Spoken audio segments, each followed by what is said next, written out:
Ok, ok. Bom dia, 7h56, sábado 29 de novembro.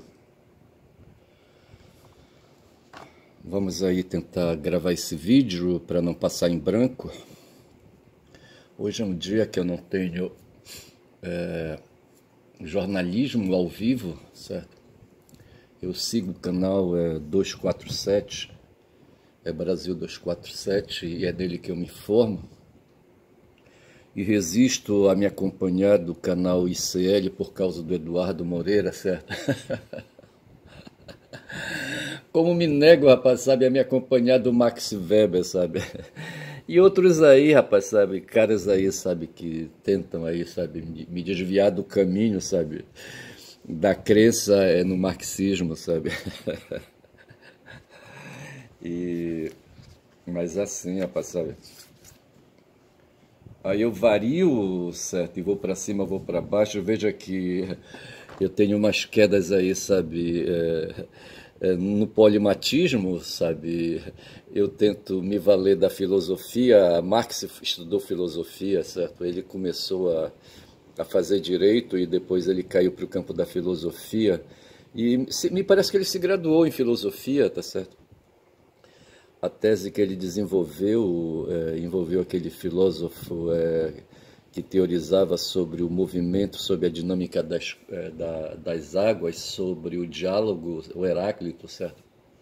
O Heráclito, na época, quebrava um pau com Parmênides. Eu não sei se eles eram contemporâneos, mas as duas filosofias elas são antagônicas, certo?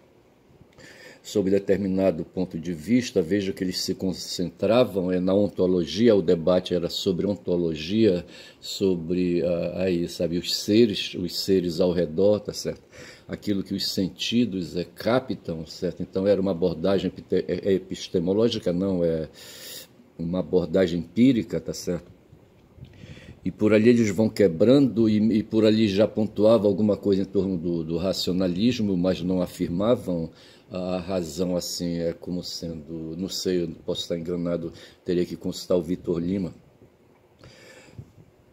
Mas assim, eu penso que aí, sabe, então eles se dedicavam a uma abordagem ontológica, a uma abordagem empírica, mas ao mesmo tempo racional. O racional aqui vem em oposição às crenças de religião, tá certo? Não tanto quanto ao pessimismo, eu não sei, posso estar enganado de novo, sabe, o pessimismo de conhecer, tá certo? Uma abordagem epistemológica, tá certo? Mas eu só sei dizer, rapaz, sabe, que o Marx enveredou ali, procurou o Heráclito para depois, sabe, se grudar ali, feito catarro, sabe, no Hegel, certo, e ali, sabe, afirmar o materialismo histórico dialético, tá certo, e no estruturalismo, o Marx acreditava na infraestrutura, sabe, na estrutura e na superestrutura.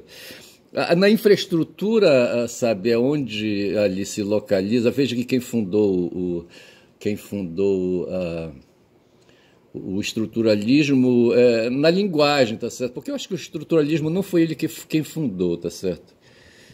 Não sei, não estou, mas assim, o Saussure, o Ferdinand de Saussure, ele fez uma abordagem, desenvolveu a teoria da linguagem dele, sabe? Porque antes se praticava apenas filologia, tá certo? Veja que o Nietzsche foi um filólogo, o próprio Marx pode ter sido um filólogo também, tá certo? Quando ele vai ali pegar fragmentos de textos, sem sair da Alemanha, é claro, certo? Ele não foi, creio eu, sabe, a Grécia Antiga, sabe, alguma biblioteca na Grécia, sabe, para fazer ali pesquisas com fragmentos. Eu acho que ele trabalhava com imagens, eu não sei se já havia fotos ali, tá certo, dos fragmentos. Mas com certeza havia transcrição, havia textos, tá certo? Alguém aí, sabe, na Idade Média copiou ali aqueles textos, dos filósofos antigos, sabe? Esses textos aí chegaram até ali, sabe, na Alemanha de Marx, tá certo? Em alguma biblioteca ali, sabe? E Marx fez ali seus estudos, ali examinando aqueles escritos. E esse trabalho é um campo que se dá é o campo da filologia. E veja mais uma informação, é que antes, quando se falava de estudos sobre linguagem, o que se afirmavam, assim, sabe, por não se ter aí um método empírico, um método científico, por assim dizer, sabe, no campo da linguística, no campo do estudo da linguagem, o que se faziam eram especulações. Eu me lembro, eu acho que é de uma filósofa, de uma linguista polonesa, húngara, eu acho, tá certo? A Júlia Kristeva, ela era francesa também. Eu não sei se ela tinha dupla nacionalidade, mas a Júlia, creio que foi nela, lendo um livro de história, sabe, da linguagem, produzido por ela, que se afirmava, sabe, que até o que se praticava eram especulações sobre, sabe, a teoria, sobre teorias de linguagem, aquela coisa toda.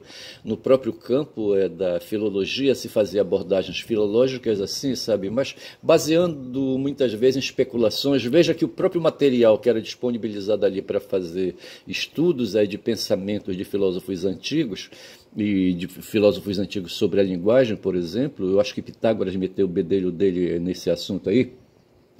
Eu acho que era ali, sabe, se tratava de especulações, tá certo? Essa história aí diz que esse tal rapaz de Eduardo Moreira lançou um livro aí, Realidade Fragmentada, e outro dia eu ponderei algumas questões a respeito de fragmentos, o que na verdade a gente tem é isso, tá certo?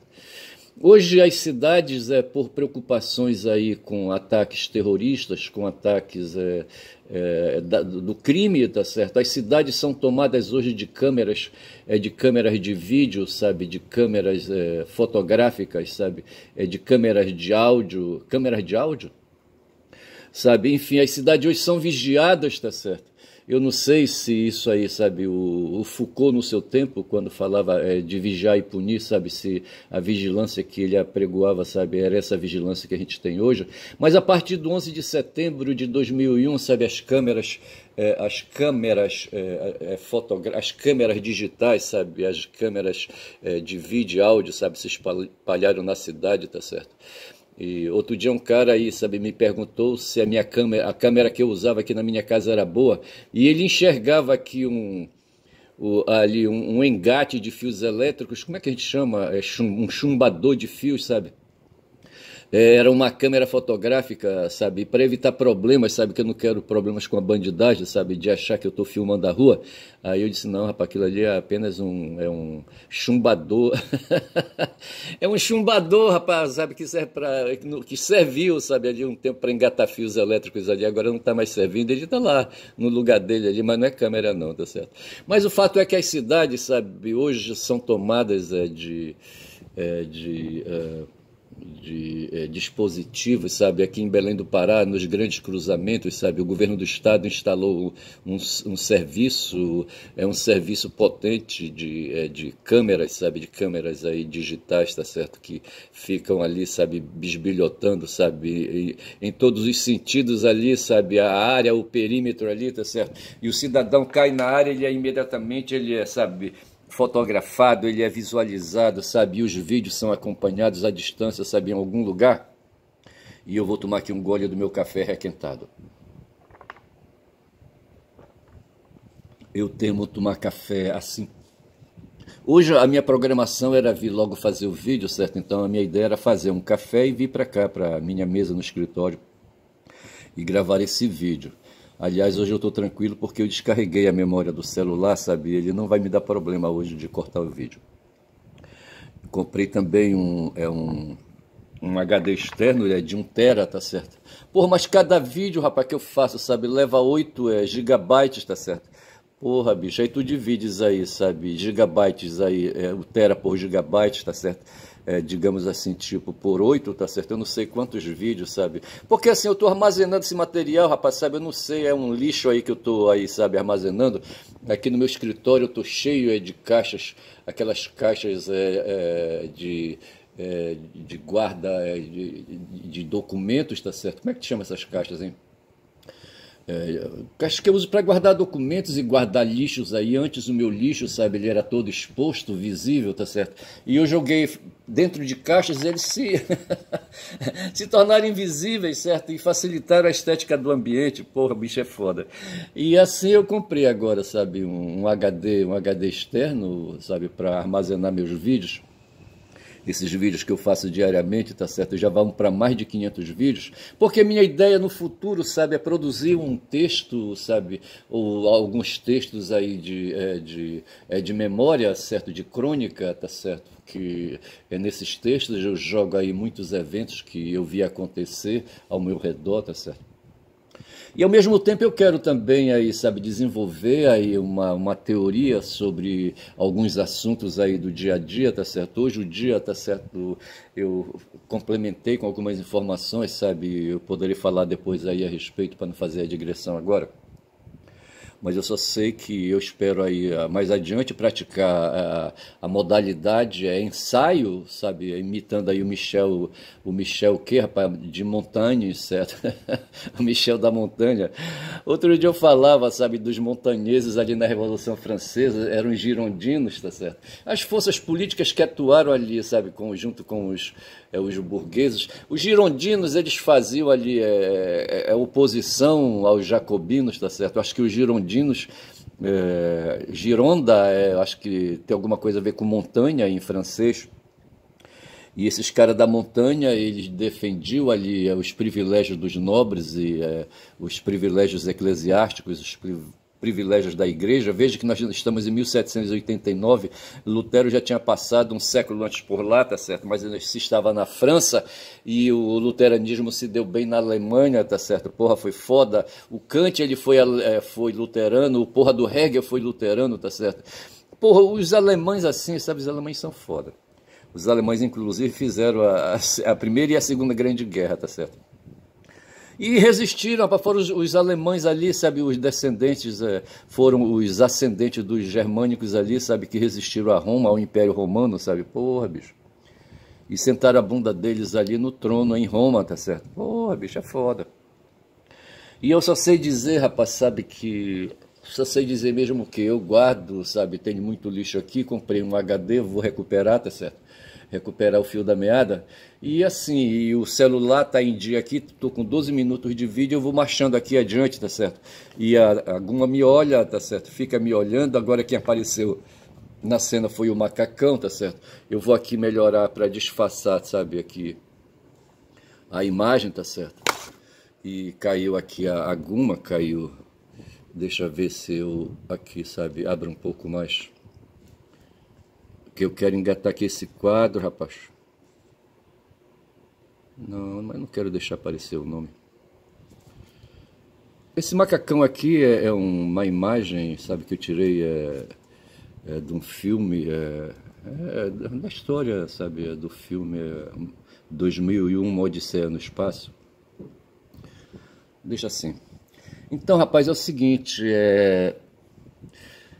aí, sabe, as coisas acontecendo, e eu aqui na praça dando milho aos pombos, mas não é nada disso, não. Eu ia começar esse vídeo fazendo uma assobiada de uma música, sabe, terminei não fazendo. Mas o fato é que, eu falava sobre... eu já tinha introduzido o assunto do Agostinho de Hipona. Eu acho que não sei, eu confesso que eu estou atrozmente perdido aqui com as minhas anotações, mas eu lembro que em outros vídeos aí eu vinha já traçando aí, sabe. Ontem o título do meu vídeo foi Instinto, tá certo? Porque eu me lembrei, sabe, que em alguma vez no passado, eu acho que estudando filosofia, no seminário lá em Manaus, sabe, no Centro de Filosofia e Pedagogia, que foi fundado pelo padre Daniel Bissoli, para descarregar, sabe, os seminaristas que eram produzidos ali aqui em Ananindeua, aqui no Pará, sabe, e para evitar despesas em São João del Rei, ou ali na Lapa, em São Paulo, na cidade. Lapa em São Paulo é uma cidade, né? Não sei. Mas havia dois destinos para os seminaristas, sabe, que eram aqui, sabe, os seminaristas de piso. Os seminaristas menores, rapaz, sabe, que faziam aí o ensino básico, sabe, faziam, na verdade, o ensino fundamental, tá certo? O básico era feito no noviciado, ali numa síntese, sabe, de acordo com o currículo, sabe, e depois do noviciado se partia para a filosofia. E havia dois caminhos aqui para quem era do norte, certo? O caminho era ir para o sul, entre aspas, tá certo? Ir lá para o sudeste, ou em Minas Gerais, tá certo? Ou para São João del Rei, ou para São Paulo, na Lapa, na cidade, não sei se é a cidade de Lapa, não sei se tem cidade de Lapa em São Paulo, não sei. Sei que o destino era Lapa, onde havia ali uma instituição de filosofia, para onde os nortistas iam fazer, sabe, esse curso aí, para depois marchar na direção da teologia, tá certo? E falando nisso, tá certo? Eu penso então que eu cruzei com o tema de instinto e não sei depois ou se foi quando eu fazia psicologia, já no curso de letras, tá certo? E ali, sabe, na psicologia lidei, a matéria surgiu no meu caminho falando de instinto, mas o fato é que os seres humanos, a gente não pode negar isso. Rapaz, os seres humanos, eles são foda, sabe? A cultura judaico-cristã, sabe, nos obriga, sabe, a ler a Bíblia e a cultuar a Bíblia, sabe, e a cultuar a crença religiosa, sabe, meter a crença religiosa junto com a ciência. E esses dois campos não dão certo, rapaz, sabe? O porra do Kant era luterano, eu torço o nariz, tá certo? Eu não sei do que aproveitar do Kant, sinceramente, certo? Sinceramente. Do Hegel, sabe, torço o nariz, o cara marchou na direção de um idealismo ali que a gente não entende direito, tá certo? Mas o Marx grudou nele naquela parte, sabe, que ele trata do materialismo histórico dialético, sabe? Naquela parte da epistemologia, sabe, que ele considera a matéria, sabe, e o conhecimento como um produto que se dá na matéria, sabe, entre dois sujeitos materiais, aquela coisa toda, eu acho interessante isso, porque o Kant achava que o conhecimento se dava entre um sujeito e um objeto, tá certo? Um objeto de pesquisa, tá certo? E um sujeito de conhecimento, tá certo? Já o Hegel inverte a coisa, não, são dois sujeitos, certo? A matéria e a matéria, tá certo? O sujeito que conhece e a matéria que é conhecida, tá certo? E daí se deduz uma série de conclusões que são vitais para a gente se posicionar no mundo. Agora veja que tudo isso, bicho, é só papo furado, tá certo? Pô, bicho. O que tem de concreto na gente, sabe, é que a gente é bicho. E que bicho, sabe, tem instintos, tem impulsos, tem movimentos, tá certo? E esses movimentos aí, sabe, são aí, sabe, movimentos corporais, movimentos físicos, sabe, movimento eletromagnéticos, tá certo? Eu acabei de vir da cozinha, sabe, onde eu fiz um pão com queijo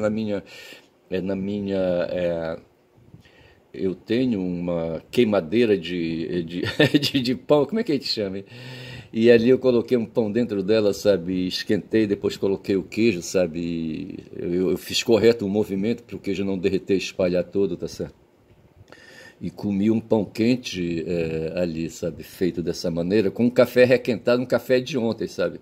E para evitar, sabe, que esse café possa atuar no meu intestino, sabe, e me produzir desconfortos, eu comi o pão antes seco, tá certo? E depois eu tomei o café ali em cima, tá certo? E assim, eu penso que eu estou evitando a química no intestino, tá certo? Rapaz, a gente tem que saber lidar com o corpo da gente, pô, é foda. E assim, os instintos, rapaz, sabe, essas forças brutas, eu acho que o Arthur Schopenhauer, eu preciso pegar o livro do Arthur Schopenhauer, sabe, o mundo como o quê, rapaz, não sei o quê, e representação, do Schopenhauer, sabe? Eu não sei por onde ele vai, mas eu acho que ele faz, filósofo, uma abordagem não tanto racionalista, mas mais uma abordagem empírica, tá certo? Ele que inclusive era um cara do mundo, sabe? Ele teve vivência, sabe? O pai dele era comerciante, ele seguiu também a prática de comércio, desenvolveu o comércio na vida dele. E quando ele começou a pensar a filosofia, ele já trazia esses conhecimentos práticos do mundo, sabe? Conhecimentos de economia, conhecimentos aí, sabe? Do mundo sensível, do mundo afetivo, tá certo? E ele conviveu com, no tempo de Hegel, sabe? Os dois eram adversários, tá certo? E ele era um cara, sabe, que padecia, que sofria pra cacete, entendeu? Aí eu caio aqui num ponto, sabe? Num ponto aí, sabe, que eu vinha pensando agora para esta manhã, sabe? Que era falar do o mundo às vezes é mal, outras vezes é bom, tá certo? O mundo, por vezes, causa dores, tristezas e sofrimento, sabe? Tá certo? Essas coisas que a gente padece, rapaz, vendo o noticiário, rapaz, são agora 19 minutos de vídeo. A gente padece, sabe, as dores do mundo, sabe? O Rildo tem uma música, As Dores do Mundo, ou ele fala das dores do mundo na música dele, o teu olhar cruzou o meu, a minha, não sei o que tem mais lá, não lembro mais. O Rildo é um cantor, não sei se ele é o compositor dessa música, eu acho que ele é mineiro, o Rildo, não sei. Ele fala das dores do mundo, a expressão, sabe, as dores do mundo tá lá numa música dele. Eu estou tentando aqui me lembrar da letra, mas eu vou parar para não atrapalhar o vídeo, tá certo? Mas veja que eu, sabe, pensando nisso, e nessa agonia, nessas coisas aí, veja que o Bolsonaro outro dia, quando foi flagrado usando um ferro de solda, sabe, para enfraquecer a tornozeleira, preparando a situação para ele escapulir, fugir lá da casa dele, onde ele estava em prisão domiciliar. De repente ele não contava com a denúncia do equipamento, tá certo? De repente o chip, sabe, deu um sinal lá na central de controle da tornozeleira dele, tá certo? E foi uma agente, ou mais de um, não sei, uma equipe de agentes ali, sabe, na casa dele verificar o que tinha acontecido com a tornozeleira. E foi flagrado, rapaz, que a tornozeleira estava toda picada pelo bico de solda, tá certo? Ele não usou o bico de solda para fazer soldagem, tá certo? Não foi isso, não. Ele usou o bico de solda como fonte de calor, sabe, para ali fazer pontos na tornozeleira, no plástico da tornozeleira, enfraquecer ali a tornozeleira, sabe, embaixo, sabe, ali na caixa, no case, como eles dizem, tá certo? E deixar preparado a situação aí para ele escapulir fora, porque ele ficou pensando, rapaz, do vacilo que ele deu. Veja que o tal de Ramagem, como é o nome do Ramagem completo, hein? Alexandre Ramagem, certo? O Alexandre Ramagem foi um delegado de Polícia Federal. Eu, quando pude, sabe, fiz uma porrada de concursos. Eu acho que o meu primeiro concurso público que eu fiz, eu tinha acabado de sair do seminário, tinha um curso de filosofia. E mesmo assim eu fiz um concurso, não sei se foi para agente ou foi para delegado, sabe, de Polícia Federal, não me lembro, tá certo? E eu passei na parte de conhecimento, tem uma escola lá em Manaus chamada Solon de Lucena, escola de ensino, não sei o que, Solon de Lucena, tá certo? Fica na Constantino Neri, bem de frente ao que foi um dia a Coca-Cola, havia a fábrica de Coca-Cola na Constantino Neri. Eu estou aqui imaginando ali o trecho, eu poderia lembrar de mais coisas, tá certo? A Constantino Neri. E tinha ali então a Coca-Cola e tinha um colégio público estadual, tá certo? Chamado Solon de Lucena, tá certo? E nesse colégio eu fiz a prova, rapaz, sabe? Uma prova, aquilo ali a gente estava, eu acho que na década de 70 ainda, sabe? Eu acho que eu já estava com o diploma, o certificado de conclusão de curso de seminário de filosofia. E com esse certificado eu quis encarar, sabe, um concurso público, entrar na Polícia Federal. Eu não sei se foi para agente, se foi para delegado de polícia. E depois eu me lembro de mais um concurso que eu fiz no Instituto de Educação do Amazonas, tá certo? Que fica ali na Ramos Ferreira com Eduardo Ramos. Eduardo Ramos? Não é Eduardo Ramos, eu acho que eu estou misturando aqui. É Eduardo não sei o que ali, sabe, no centro de Manaus, tá certo? Lá está o Instituto de Educação do Amazonas. E lá eu fiz, eu acho que um segundo concurso, já não sei se foi para delegado de polícia, eu não me lembro. E lá quando eu lembro que o concurso lá do Solon de Lucena eu fui reprovado porque eu passei na parte de conhecimento, tá certo? Mas quando foi para psicologia, sabe, me exigiram um exame psicotécnico, tá certo? E ali eu tinha que revelar meu eu, meu ego. O outro dia, quem foi que falou? Foi o Kiko Nogueira, sabe, que está dizendo aí, sabe, que o Heleno, quando alega aí, sabe, que alega aí, sabe, distúrbio de Alzheimer, A pessoa, ele lembra de familiares deles que foram assim esmaecendo, sabe, que foram murchando, o corpo foi murchando, sabe, e a alma, sabe, o ego foi se perdendo, foi sumindo, tá certo? De modo que a pessoa ficaria ali só uma casca, é assim que eu imagino também, tá certo? Onde a pessoa não reconhece ninguém, fica ali com o olhar perdido, sabe, aí, sabe, num ponto, entendeu? E o Heleno, rapaz, um cara fogoso, rapaz, um cara estrepitoso, sabe, um idoso aí foguento, eu acho, tá certo? E aí diz que tá com Alzheimer para fugir da cana. E o pior é que o Gonê, tá certo? Como é que chama o Gonê, o nome completo dele? Paulo Gonê. Paulo Ricardo, é Gonê? Não sei. O Gonê, rapaz, o Paulo Gonê já deu o parecer dele favorável ao pedido que o advogado encaminhou. O cara se valeu de documentos médicos, de atestados médicos, eu não sei, sabe, laudos médicos, mas produzido todos pelo Exército, eu não sei, sabe. Eu acho que era o caso, sabe, de se fazer aí uma perícia pública, tá certo? Uma perícia aí, sabe, uma perícia designada, sabe, pelo juízo, pelo Xandão, sabe. E, sabe, convocaria aí profissionais aí dessa área de psiquiatria e neurologia e essa coisa toda aí, eu não sei quais são as ciências envolvidas, e ali fazer, rapaz, no sujeito ali, sabe, um exame aí, sabe, mais adequado. O Paulo Gonê, rapidamente, rapaz, foi só o cara apresentar a porra da petição, ele já despachou em cima, sendo favorável. Bicho. Agora veja que essa manifestação do Gonê, ela é apenas uma manifestação, tá certo? Ela não é impositiva, ela não é deliberativa, tá certo? Como a gente diz no direito, tá certo? Ela apenas faz uma recomendação. Tem um outro nome aí para que se opor ao deliberativo, é consultivo, tá certo? O Xandão mandou para o Gonê apenas para consultar a opinião dele aí, sabe, para ele não dar uma opinião seca, mas ele poderá, sabe, inclusive encaminhar essa medida que eu estou sugerindo aí, sabe, de fazer uma perícia médica oficial, tá certo? Com médicos aí, sabe, de carreira, médicos concursados do Estado, tá certo? Médicos aí, sabe, aí, médicos públicos, essas coisas assim, tá certo? Rapaz, eu só sei dizer, rapaz, que esse mundo é foda, rapaz, sabe? Mas eu queria falar então, eu falava do que mesmo? Eu não sei do que eu falava, mas eu estava falando das dores do mundo e falava ali, sabe, do Schopenhauer, são 26 minutos, tá certo? E falava do Hegel e falava do Marx, sabe? Mas o fato é que tanto o Hegel como o Kant misturam alhos com bugalhos. Eu falava que antes ali, sabe, que a gente estava ali falando dos jacobinos, dos girondinos na Revolução Francesa, e antes tinha passado por ali, rapaz, o Lutero, só que o Lutero morava na Alemanha, ele era alemão, tá certo, o Martin Luther era não alemão, germânico, não sei se ele era austríaco, eu não sei, nesse tempo que a Alemanha não era unificada ainda, tá certo, e havia vários reinos, tá certo. Só sei que o luteranismo é uma ideologia de crença religiosa cristã que interessava na época aos reis da época, sabe?